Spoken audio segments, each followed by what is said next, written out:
Hello, my name is Brandy Coonan, and this is for my app called the Cookbook Keeper. This week, the main thing that I wanted to try and work on was making these add ingredient and add step buttons work. It's invisible on this part, so you'd have to actually look for it in the code. But you can see on the design view here that there's these two things called linear layouts that I've included into it. And the plan was to make those sort of expand after hitting the add ingredient or add step for those respective layouts. And then these fields, the ingredient description and the close button for it, would show up with each row, and it would just sort of stretch that way and that way to fit the screen. Obviously, because I've hard coded this, that plan didn't work. I tried multiple ways to try and troubleshoot it. I thought, because the problem, actually, probably should list that.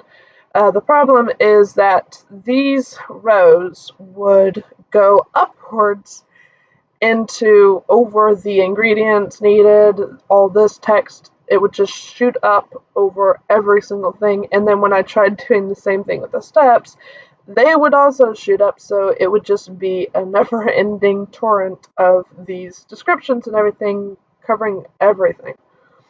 I thought perhaps the problem was in these two layouts, that they weren't properly constrained. As you can see, if I click this, you can see the constraint going to the top, the bottom, sides, and they don't have it on those layouts. So I thought maybe that was it. So I tried constraining it, and that made it not work at all. So I took the constraints off and thought maybe it was something with it being connected to the top and the bottom. So I tried connecting it. I'm recording something. So I tried connecting the constraints to the top object above it and the top or the bottom object below that, and then constraining those to the objects around them, and that wound up not working. Sorry, excuse the stuff in the background.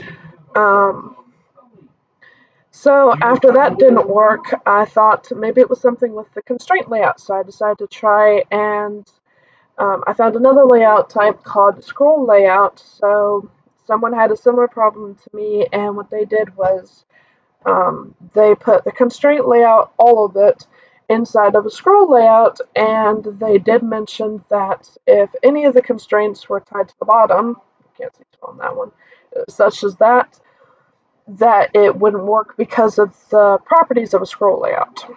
There technically is no bottom. So I then took all the constraints off the bottom completely, didn't tie them to anything, and that wound up with all of them just being up here in the top. So I tried again constraining them to each other, and then having just none of them eventually end up at the bottom. And again, it showed it all at the top. The few times that it did actually work. Once I put the constraint layout inside of the scroll layout, it actually refused to work, period. I guess because the constraint layout is the official default now for Android Studio. Apparently there was a time where that wasn't the default one. Linear layout, I believe, was the default at the time. So then I tried seeing if maybe just constraint layout was the problem. I want this thing to be able to stretch to fit for more of these ingredient descriptions and step descriptions. So I thought maybe I'll just go with the straight scroll layout. So I got rid of all the constraints and everything for the constraint layout and just kept scroll layout. And it needed the constraint layout. It would not let me do it without the constraint layout. All that showed was the background. All of these things disappeared, and there was a big, huge, sorry, the name's eluding me, a bar at the top of the screen saying that it needed the constraint layout. So after that, I sought out help from my teacher, and she advised, because at that point I didn't really have anything to show for this video. Everything just, it looked the same because I had to reset everything. So all the work that I'd done, all the creating these layouts, none of it could actually be seen from this.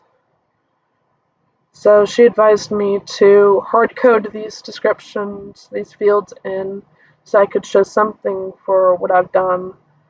And she gave me some advice on a type of layout that I could try and use for my list. Moving forward, I'm going to look into that. I've also been having doubts about just having these lists here in the middle of it to begin with.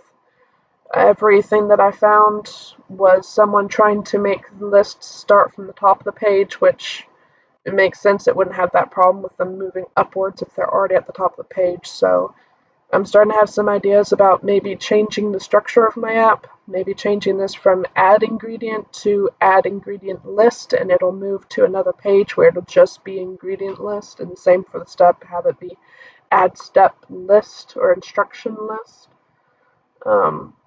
That's a way I might wind up going. If I do, then it's going to be shown in the next week. Moving ahead, I want to focus on getting those to work so that I can get the database to work. By the end of next week, I want to have the database, the save function, functional. That's my end goal. And this is just one step on that goal. So that's my video for this week. Thank you.